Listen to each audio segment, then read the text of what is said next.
Hey guys, some long name here. I've been really sick lately, so if I sound kind of weird, apologies, that's why. This is more of a chill video. I don't actually have a lot to say. So we've established last video that since Maimai is in the arcade and since arcades are a public place, you can't avoid interacting with other people. But with Maimai specifically, the way the cab is designed has it so that it is like literally more efficient to play with someone else as opposed to just playing by yourself. So Maimai, by design of the cab, is meant to be like a social game. And I think this is a great thing. I think this is one of the things that makes Maimai so unique. And I feel like most rhythm games don't take this into consideration, how important the social aspect of the rhythm game is. But since Maimai is a social game, it brings along all of the complexity of socializing with it. And this might be like a new concept, I guess, to a lot of rhythm gamers. Like, what, socializing? What is that? Why would I talk to someone when I just want to play the game? And in this video, I just like to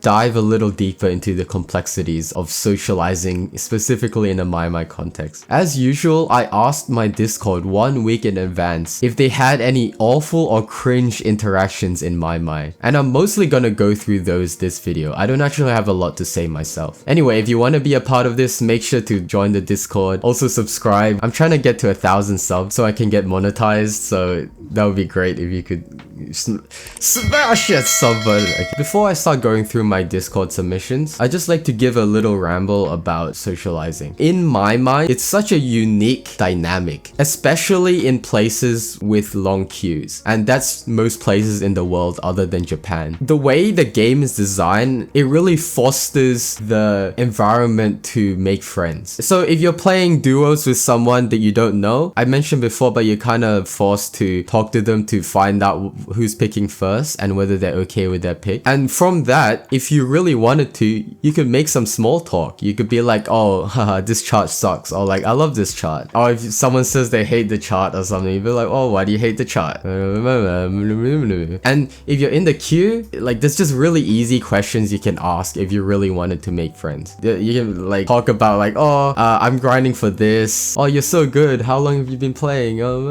It just fosters this environment that just allows for like really easy socialization and making friends. I think this is like why the Maimai community is so large, at least compared to a lot of other rhythm games. It's just because it's like so easy to talk to someone if you really wanted to in a Maimai context. However, there's like two things I want to mention about that. Number one, this kind of assumes that everybody wants to make friends. The thing is, like, me myself, I've kind of already made my own friends in Maimai, and I'm not really looking for more friends. So when I play Maimai, I'm just there to play. If I want to hang out with friends, I'll do that separately. To me, Maimai is just a game, and that social aspect, it was a huge part when I first started, but now I'm like old gen boomer. Yeah, I don't care too much about that anymore. So for me, I don't really make small talk with people like this and that I just mentioned. You kind of have to both be on the same boat, right? You both have to want to make friends and are both like already interested in making friends with each other. That environment just makes it a lot easier. If some people don't want to make friends, it does become a bit awkward. I feel like it's very common for people to be like, oh, why do you hate that chart? Oh, like, how long have you been playing? Or this and that. But they don't really have the social awareness to like kind of realize that that guy doesn't really want to talk to me. And another thing, it's low-key the elephant in the room, which is that there's like a higher proportion of neurodivergent people in the rhythm game community, and that applies to Maimai also. You know, socializing for them is a lot harder and it's very different compared to neurotypical people. And because there's a higher proportion of them, that social aspect of Maimai that I mentioned, it becomes very complicated, you know? It's like there's quite a big chunk of people that are not super socially aware and they also want to make friends. It becomes very hard for them to make friends with some people who find that off-putting. So I just thought I'd mention that. Like, it's not like I'm gonna provide a solution to that. I just think it's worth pointing out. Alright, with that out of the way, let's go through our Discord submissions. So just to reiterate, I asked them if they had any awful or cringe interactions in Maimai and asked them to describe what happened. I also asked them to maybe give a suggestion on how it could have been avoided, but most people didn't put that, so whatever, it's fine. Honestly, this video is kind of just tea sharing. We're just sharing stories at this point. Oh my god. Okay, I'm scrolling down and I see like one of the first ones is by Animus, and he says, rule number 1, don't date Maimai players. And I can say that because it happened to me. Oh my... Bro, I just started this video and we're already opening this huge can of worms. Okay, so this like don't date Maimai players thing, I don't know where it started. Maybe it's from that stupid Sao video, but it also just stems from a lot of people having bad experiences with dating people from the Maimai community. And honestly, I've also had a bad experience and also have seen a lot of bad experiences when people date within the Maimai community. And honestly, I don't know why. Like, if we put away all of the like rude remarks that you can make about Maimai players, it just kind of seems like it doesn't really work out and it has nothing to do with Maimai. But also like, I know successful Maimai couples, right? They're not all doom and gloom, you know, it's not 100% they all suck. But the breakups do feel like disproportionately high in the Maimai community though. But if I were to propose some theories, realistically, I think it might be, wait, it's like the opposite of survivorship bias. Wait, let me look that up right now. I think this is an example of the availability bias, or like informally known as the failure bias. Well, according to ChatGPT at least. I don't know if that's an actual, I know availability bias is a real thing. It just stems from the fact that people remember the breakups that happen more than the successful Maimai couples. I think that's like a huge part of it. It's like everyone wants to shit on the Maimai couples, right? It could be stemming from jealousy too. People's like, oh damn, they just formed a couple. I want my own partner or something like. I think another possibility is that high neurodivergence rate that I talked about in rhythm games. That neurodivergence, it kind of encapsulates more than just autism, right? It could be a lot of people with a lot of underlying mental issues that and for some reason the rates are higher in this sphere, and maybe that's why breakups happen a lot. I will like to emphasize that no Maimai couple that I've seen at least has ever broken up because they were a Maimai couple. They weren't like, oh, you're not high rated enough, okay, I'm breaking up with you. Like no one is like that. The breakups happen because of like normal relationship reasons, you know? Anyway, that's like a huge can of worms that just got opened from that one statement. Alright, Zenrui T says, having unsolicited advice, especially when they are not my mutual, either online or IRL. One day when I was 11k, a high-rated player pointed out my mistakes when I know it already while playing. Could have been avoided, just not talk. Okay, I think this is a little bit more nuanced than just not talk. Yeah, unsolicited advice can be really annoying, for sure. I think this just kind of stems from like a lack of social awareness. But I don't really think it stems from like malice or anything. I feel like most people who give advice just want to help. But sometimes it's just, you know, when it's unsolicited, it's like really annoying to hear. Wait, okay. Tryler said, once met someone playing by themselves. Asked if I could play with them for the extra stamp. I referred to them as male during this. After like 2 credits, their boyfriend came to pick her up. Alright, that's just funny, bro. Ham says, not sure if this is cringe, but my worst experiences as a 13k player is often when the other higher skilled players hide their skill/rating either by literally hiding it, playing on an out, or refusing to play the newest songs. And when I try to accommodate for their skill level, I get shit for making them play a 12+ master. Bro, I don't know if this is a hot take or not, but like, when it's your pick, you should be able to pick whatever you want. You should be able to pick Pandora twice. You should be able to pick like whatever freaking 12+, anything. Because it's your pick. And when it's the other person's pick, you can't complain. Like sure, if you want to be nice, yes, ask if the other person's okay with the song. But in terms of like, if you want to push it, just pick whatever you want. In my opinion, that's your right. So I don't know why this person's getting shit for picking a 12+ master. Like bro, if you're good, just AP it then. AP+. Like jeez. Cloud says, one time I tried turning on the fan cause I was sweating and I turned off the cab by accident mid-set. that's just like unfortunate. Kanota says, people writing solo or X, letting their friends in it, so now it's a duo credit every time. I don't know, I don't really use keyboards, but that must be annoying. Ho-Ho says kids. Yeah, I agree. Bro, what is that basket? Isn't that like a basket for bags? Why is there rubbish in it? God damn. Luo Nick says, one time there was a literal diaper with shiz in the basket. Oh my god. Naki asks, can Maimai be used to build social confidence and social skills? It's just like a place for you to practice your social skills, right? You know, if you mess up majorly, just leave the community. No, I'm joking. I mean, any sort of social situation you can practice, like Maimai is just one of them. Azina says, when they don't know how to queue playing Maimai, bro puts tokens mid-song. Never do that. Bro gets mad if you put tokens after his song to queue. Bro doesn't look back if there are any players waiting to play after him, so he continues to play and hogs the cab. Bro is shy and wants to play but doesn't want to put tokens, so they just wait for someone to finish playing. Wow. What we can learn from this is never put tokens in mid-song. Always look back after your set to check if people are waiting. I don't know, just follow the etiquette, bro. Deshmot says, someone wrote, the machine is not owned by the community, it's owned by time zone on the queuing bot because they don't want to follow the queuing rules. Come on, that's #1 rule of Maimai etiquette. Jokes on them, it was time zone that put the rules there to stop the community from hogging the machine. Incredible. Okay, Mingu says, I once dated a Maimai player and I have to say that is the worst dating experience I've had in my life. Tip 1, don't date a Maimai girl unless they have a normal mental, literally. Because every Maimai girl I see, every of them have mental illness just for now. I declare your place not to say. Okay, let's not generalize here, okay? That is very dangerous. Let's not generalize, let's not assume when we see a girl that they have a mental illness, like in Maimai. There's already like a lack of female players in Maimai, so let's stop with that generalization there. I also don't think it's like a gender specific thing. I think there's just a higher rate of neurodivergence just in rhythm games in general, and I don't think it's just a female thing. I think it's males also, and every other gender. Darwin says, I don't mean to discriminate this person, but I was playing solo and the person came up and asked if we can play together, and like, they're of course sure. But man, he yaps a lot, and after the round finished, he wanted to give me a high five and a hug. Not gonna lie, I was cringing on the way back home as well.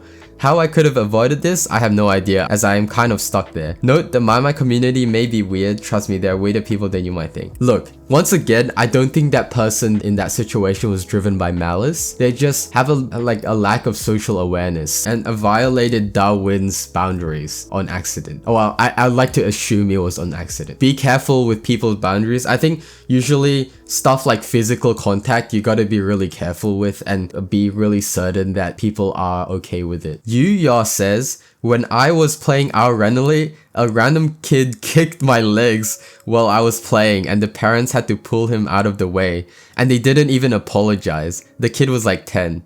I mean, literally what Ho-Ho said before, kids. I think the thing with kids is like, they don't have a fully formed frontal lobe yet, right? And they don't really know what they're doing is wrong.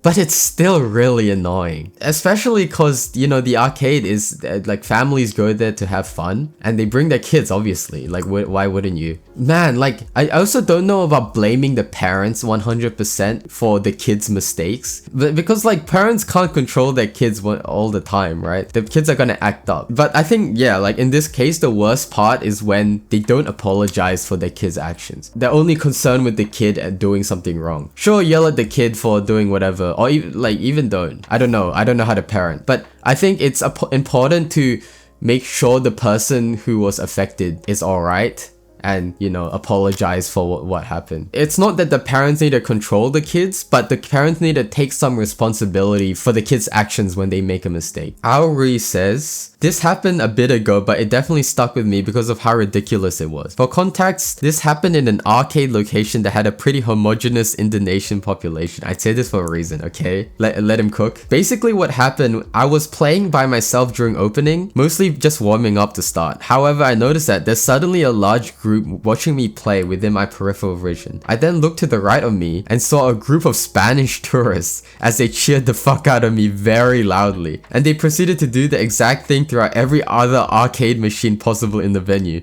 even when there was no one playing, okay? I remember watching them go around and not do anything but be obnoxiously loud. Thankfully, they left me alone pretty soon after, but it was something I did not expect in the slightest. The sheer surprise of seeing people all the way from the other side of the world, seeing you play a game they've seen for the first time, it was really funny, so honestly made my day. Wait, so did it make this person's day or was it ridiculous? The thing is, once again, like, I wish there was a signboard behind Maimai that said, like, do not do these things. Do not distract the players, do not be loud, do not record us. Just the randos that, like, watch you play and start cheering that. Like, this happened to me a lot of times where a bunch of, like, families or whatever, like, watch me play. And then once I'm done, they start cheering. And then they're like, oh my gosh, how long have you been playing? Oh, are you pro? Like, it's always such an awkward situation. But you know what? Like, you can't blame them, right? It's, you know, you look cool while playing the game and you impress a bunch of strangers. Like, it happens. I don't think there's really a huge issue to solve. It's just like, it's just something that happened. Just Riley says, I was in shit knee for a few days, and of course, I went to go play Maimai when I had the chance. I was playing solo for a while and there was someone else who was playing on the adjacent cab. She finished just before me and had to swap with someone in queue. When I finished, I awkwardly pointed towards the cab and smiled, and she awkwardly gave me a thumbs up. We played together for like 3 sets and then I had to go. The silence between us was awkward as hell, but we were vibing. 2 hours later, I went back to the arcade and you guessed it, play more Maimai. When I was leaving, I saw a pretty large Derakuma plush for 35 bucks and I wanted that so much. So I waited at the counter and funnily enough, the same girl showed up at the counter in the arcade's uniform and I got the plush. Before I left, I asked for her contact in the most awkward way possible and she gave me her Insta. Long story short, we are best friends now, all because I awkwardly pointed towards a Maimai cab. Overall, it was awkward and cringe between us, but it had a positive outcome, lamau. Wow, that's so sweet. The thing is, I actually read this before I recorded this video and I actually know the girl that he's talking about, so that's pretty funny. See, this is kind of nice, right? This is wholesome. Finally a wholesome story. Being awkward is fine, but I think being socially unaware and breaking boundaries, that's when you start crossing the line. But being awkward, just chill, bro. Be like Just Riley. Oh my god, some of these are like really long. Apologies if I don't get to your submission, sorry. There's just so much. Sense says, I remember this one time in my arcade area. I'm pretty sure this kid had autism or something according to the dad. But the problem wasn't really him, it was his dad. He just kept insisting his son play lower level charts, which is why I picked Nico/Voca songs, because a lot of them are familiar and quite easy, right? I could still pick the Express to Master charts, while he could pick the lower diffs. While I played the Master chart, the dad freaked out and told me to play a lower level. I had to explain to him how the game works, but he didn't quite understand, so I just pressed buttons on the kid's screen and showed them how it worked. The dad was also kinda weird, kinda just screamed at everyone to write on the queue every single time we re-queued, and even asked for a few people's phone numbers, so I just decided to leave until they both left, which actually took quite a while. I don't mean to discriminate or anything, but I never understood how to deal with this, kinda traumatizing actually. Holy shit. What the hell? What kind of like 50-year-old man is going to a bunch of like young adults and starts yelling at them like, come on bro, get a life. That's crazy. I mean, yeah, there's kind of not much you can do in that situation. You could maybe call the staff, like, yeah, that just sucks. The Potato Couch says, when I was newer and trying to AP Umiyuri for the first time, some high 15k guy came along after my set, AP'd in first try, and proceeded to stare at me for a few seconds, lamau. Wow, that's so toxic. I don't really get the ego thing with 15Ks. It seems like it's an actual thing. Calm your farm. Like, one, you're far away from being a top player. And number two, why are you having ego over the rhythm game? Like, everyone is equal. Whether you are 3K or 16.4, like, you have equal rights. It's kind of stupid to treat people differently based on their rating. Like, come on, bro. We're above that, right? There was this one time I played with this guy. He always punched the button on the screen too hard that whenever he taps the touchscreen, you can clearly hear him from the other side. Even when you did use headphones and use the volume up to 20 max, you can still hear his ass punching the button and the screen so hard. He also sings whenever there's like a Toho song that he knew. I mean, I don't mind people singing, but please stop singing right beside my ears. This guy like clearly sitting beside me and he sings really loudly, which makes my ass not be able to focus. Oh yeah, and he also kept talking to himself. Yeah, I think that might be an example of neurodivergence, and like in that situation it's really tough, right? Because it's really annoying to have to deal with that guy, but then at the same time it's like not really his fault, I would assume, because it's not like he's trying to be annoying, he just doesn't know that he's annoying. Vor says, at that time, my internet was out, so I couldn't top up my card to play Maimai. And the arcade didn't have public Wi-Fi either, so I just sat on the chair and table there near Maimai until one of the guys who was also a Maimai player sat beside me. Then I thought about asking him for a hotspot, but it took me almost 20 minutes of silence because suddenly I felt very shy and I didn't dare even though I was an extrovert. He gave me a hotspot happily since we often met and played together, exchanged Discord, then finally he became my boyfriend. We went to watch a movie on our first date. sadly we've broken up now, but I still often meet him in the arcade. Bro, that's so wholesome. Like, that's kind of cute. And that's kind of nice that they're still on good terms. Usually that doesn't happen with my couples. Emo Cat says, hey Emo Cat. Not really complaining or anything, but I had this funny interaction. I met this Maimai player when I was like 12k and he was 13k. We've seen each other around sometimes before, but this one time he asked me for 1 credit and promised me that he'll give me 1 back the next time he sees me, because he had to run and he didn't have time to top up. So I just gave him 1. We never really talked afterwards. I still see him sometimes and I think he forgot who I was, Lamau. I think it was just funny. He's mad chill too. Chat, I'm not getting my credit back. Yeah, in my mind, if you give someone your credit and you don't really know them, you are never seeing that credit again. Scoogy says, hey Scoogy. Problem, rating should not be associated with your social status IRL. Solution, hide your rating. Honestly, this leads to some super interesting discussion because the fact that rating actually kind of equals social status in my mind, it becomes such a toxic but also like a self-propelling thing. Let's say you're lower rated, right? People take you less seriously, people don't really want to talk to you, thus it's usually harder to get into a friend group, and then it's harder to get a lot of games in to improve your rating. So if you're low rating, it's like harder to make friends, harder to improve, harder to do anything. And then if you're like a higher rating, it's very easy to be in an established friend group. It's like, oh wow, this guy's good. Usually you get to solo queue because people are like, oh yeah, this guy's serious, okay, you gotta let him play. It just, everything becomes kind of easier for you. At the same time, this person that said this, I actually know them personally. It seems like they experienced some social ostracization from being too high rated, because this guy's like goated at Maimai, right? Like, I think also when you're too high rated, sometimes people don't really want to talk to you because like you seem too scary to them. So it's like all this interwoven, like your rating interacts with your social experiences, which interacts with your rating, and like I feel like that could be a whole separate video, and I think I will make a video about that later, but I'll just leave it at that for now. Alright, that's it. Thanks so much for watching. Oh, before I forget, I'm gonna thank my server boosters every video from now on. So if you want to be personally shouted out every video, you should boost my Discord server. Alright, thank you to Tay, Susgus, and Deshmot for being my 3 incredible server boosters, financially supporting the server, keeping it alive. Anyway, please subscribe. See ya. Oh, my throat hurts.